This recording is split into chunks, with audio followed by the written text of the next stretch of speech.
Narsingi police అధికారులకి, అదేవిధంగా commissioner గారికి, డీజీ గారికి నేను ఒక్క మాట అడగాలనుకుంటున్నా. జానీ భాషా మాస్టర్ని ఎప్పుడు అరెస్ట్ చేస్తారు?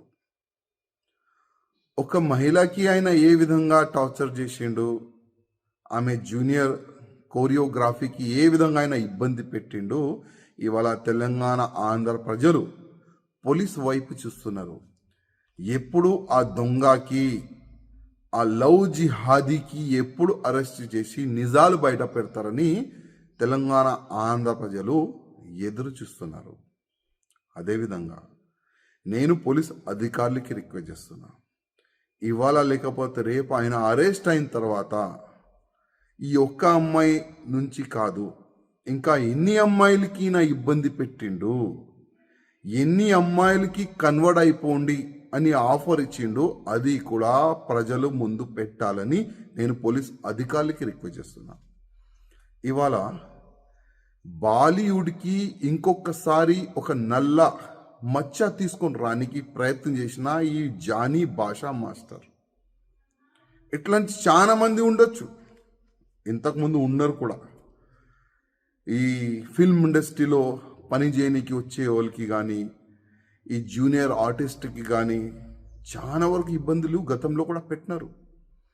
కానీ నేను బాలీవుడ్ ప్యానల్కి, బాలీవుడ్ ఇండస్ట్రీ అధికారులకి మరీ రిక్వెస్ట్ చేస్తున్నా, కొద్దిగా మన బాలీవుడ్ని క్లీన్ చేయడానికి కొద్దిగా మీరు స్టిక్ ఉండాలి. ఇట్లాంటి ఎవరైనా మహిళలకి ఇబ్బంది పెడితే, కన్వర్ట్ గురించి ఆఫర్లు ఇస్తే ఇంకొకసారి బాలీవుడ్లో అయినా కాలు పెట్టకూడదు. ఆ విధంగా మీరు ఒక చట్టం తీసుకొని రాండని నేను బాలీవుడ్ ప్యానల్కి నేను రిక్వెస్ట్ చేస్తున్నా.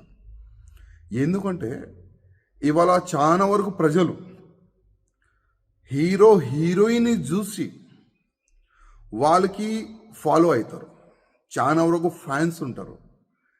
కానీ ఇట్లాంటి కొంతమంది వల్ల మొత్తం బాలీవుడ్కే చెడ్డ పేరు వస్తుంది.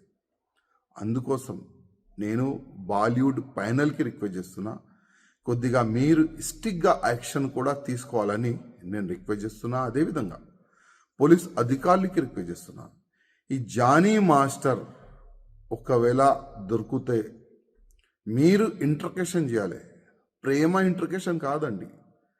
ఏ విధంగా ఒక దొంగకి, ఒక రౌడీ చేసేవాడికి, ఒక మర్డర్ చేసేవాడికి ఏ విధంగా మీరు అది ట్రీట్మెంట్ చేస్తారు కదా, ఆ విధంగా ఈ జానీ భాషా మాస్టర్కు కూడా ట్రీట్మెంట్ మంచి చేయాలి, మంచిగా పనిష్మెంట్ ఇవ్వాలి, నిజాలు బయటికి తీసుకుని రావాలని నేను పోలీస్ అధికారులు కూడా రిక్వెస్ట్ చేస్తున్నా.